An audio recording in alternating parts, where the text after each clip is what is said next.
स्वागतम स्वागतम सुस्वागतम।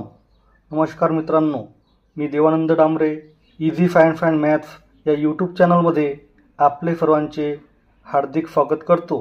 मित्रांनो, आज आपण या व्हिडिओमध्ये बहिःश्वसन व अंतःश्वसन यामधील फरक पाहणार आहे। फरक लिहा, बहिःश्वसन व अंतःश्वसन।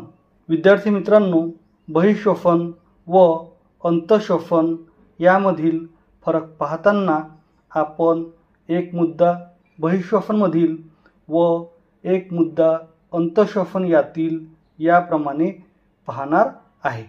बहिःश्वसनमधील मुद्दा क्रमांक 1, नाकावाटे वायूंची होणारी अदलाबदल म्हणजे बहिःश्वसन होय।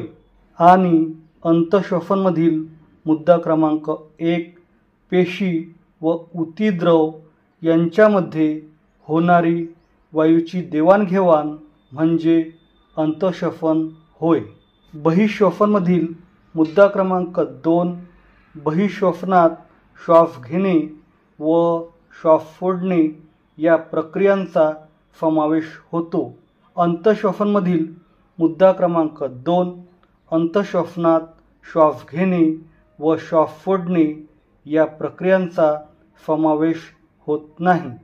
बहिःश्वसनमधील मुद्दा क्रमांक 3, बहिःश्वसनाची प्रक्रिया फुफ्फुसामार्फत घडून येते।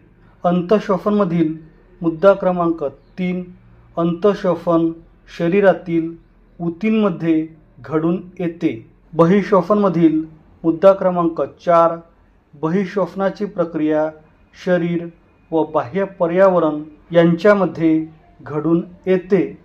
आणि अंतःश्वसनमधील मुद्दा क्रमांक 4, अंतःश्वसन शरीरातील पेशी स्तरावर घडून येते। बहिःश्वसनमधील मुद्दा क्रमांक 5, बहिःश्वसन ही एक यांत्रिक प्रक्रिया आहे। आणि अंतःश्वसनमधील मुद्दा क्रमांक 5, अंतःश्वसन ही एक रासायनिक प्रक्रिया आहे। विद्यार्थी मित्रांनो, तुम्हाला जर आमचा व्हिडिओ आवडला असेल तर कृपया आमच्या चॅनलला सबस्क्राईब करा आणि हा व्हिडिओ तुमच्या अधिकाधिक मित्रांना शेअर करा। धन्यवाद मित्रांनो, थँक्यू व्हेरी मच।